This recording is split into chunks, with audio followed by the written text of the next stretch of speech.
Mahirap mabuhay sa magulong sanlibutan, badbat ng ligalig at mga kahirapan. Bumabago ng maraming bagabag, lungkot at tapighatian. Sumisigi ang mga suliranin, dagdag pa ang mga karamdaman. Salamat ako'y napabilang sa kawan itong pasan na aking taglay, bahagi ng aking kahalalan. Binabatong mga pangungutya at pang-uupat ay bahagi ng aking karapatan. Kasama na rito ang paghihigpit at panggigipit upang kanilang hadlangan. Kabi-kabila ang mga pang-uusig at panunulig sa bilang sangkap ng tunay na hinirang. Hinulaan na sa banal na kasulatan ng masasagupa ng mga tunay na alipin ng Diyos na kabilang sa kanyang bayan. Hindi na bagong bagay ang mga tiisin na mararanasan ng mga tunay na alipin ng Amang makapangyarihan. Lakas ko ang aking tiisin na nasasagupa sa bawat araw na nagdaraan.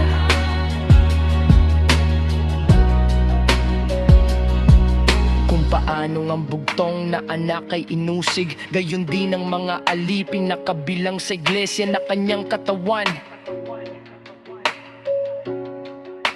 Ang mga tiisin ay bahagi lamang ng pagsubok at pagdalisay, at sa huli tatanggapin ang pangakong kaligtasan.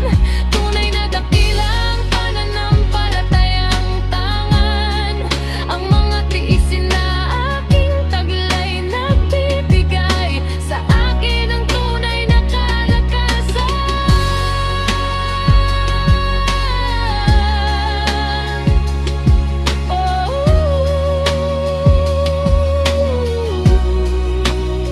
Ano man dumating na pagsubok sa aking buhay, aking haharapin at paglalabanan. Tunay na napakalapit na ng ating kaligtasan, buhay na walang hanggan ating makakamtan. Lakas ko ang aking tiisin na nararanasan na maghahatid sa akin sa pangakong bayang banal.